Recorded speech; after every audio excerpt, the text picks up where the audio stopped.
سب سے بڑی اگر کوئی نعمت ہے وہ ماں باپ ہیں آپ کے، اس سے بڑی کوئی نعمت نہیں ہے آپ کے لیے، کوئی نعمت نہیں اس سے بڑی۔ اللہ کے نبی صلی اللہ علیہ وسلم سے بات پوچھی گئی، یا رسول اللہ میرے اوپر سب سے زیادہ کس کا حق ہے، میں کس کی خدمت کروں؟ اللہ کے نبی نے تیری ماں۔ پھر پوچھا آپ نے تیری ماں فرمایا، تیسری مرتبہ پوچھا تو تیری ماں فرمایا، چوتھی مرتبہ پوچھا ابوک، تیرے باپ ہے، ماں کے بعد باپ کا مقام ہے، قربانیاں ہیں اس کے بعد ثم ادنا کا و ادنا کا ادنا، اس کے بعد جو قریب جو رشتے ہیں تمہارے ان کے حقوق ہیں۔ بہت سی کلیئر طور پہ، واضح طور پہ اللہ نے اپنی کتاب میں ماں باپ کے متعلق جو باتیں فرمائی ہیں اس کو غور و فکر کے ساتھ ہمیں سننا چاہیے۔ اور پھر یہ ہر انسان اس دور سے گزر کے آیا ہے، ماں کی قربانیاں کیا ہے اسے معلوم ہے، باپ کی قربانیاں کیا اسے معلوم ہے۔ ایسا نہیں ہے کوئی آپ کو کتاب پڑھائی جا رہی، کوئی قصے بولے جا رہے ہیں ایسا ہوئے کتا ہوتا، ایسا نہیں ہے۔ میں اور آپ ہر کوئی اس دور سے گزر کے آئے ہیں، اس دور سے ہم گزر کے آئے ہیں۔ ماں باپ کے محتاج تھے بچپنے میں، ہر اعتبار سے محتاج تھے ہم، اور ہماری ہر ضرورت کو ماں باپ دونوں نے پورا کیا ہے، دونوں کی قربانیاں اولاد کے اوپر، دونوں کے حقوق ہیں۔ وَوَصَّيْنَا الْإِنسَانَ بِوَالِدَيْهِ إِحْسَانًا، ماں باپ کے اللہ نے تمہیں تاکیدی طور پہ اولاد کو یہ حکم دیا گیا ہے کہ تم ماں باپ کے ساتھ احسان کرو، ان کا جو حق ہے اس سے زیادہ دو۔ وہ تو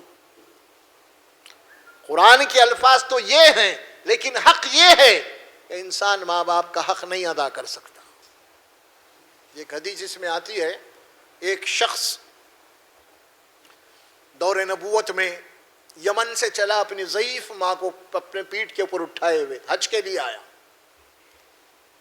ضعیف ماں ہے اس کی، اور اپنے پیٹھ پہ اٹھایا، یمن سے آیا، کعبۃ اللہ، مکہ، عرفات، مزدلفہ، پورا حج کرایا۔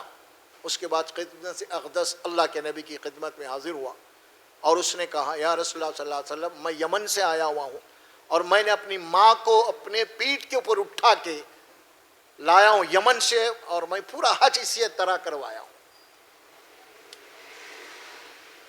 یہ گفتگو کے بعد اس شخص نے کہا، یا رسول اللہ کیا میری ماں کا حق ادا ہوا؟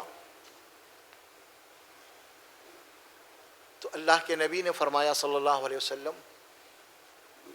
ماں کا حق ادا کرنا تو دور کی بات ہے، تیری پیدائش کے وقت تیری ماں کو جو تکلیف ہوئی تھی، اس تکلیف کی وجہ سے تیری ماں کی زبان سے جو آہ نکلا تھا، اس کا بھی حق ادا نہیں ہو سکا۔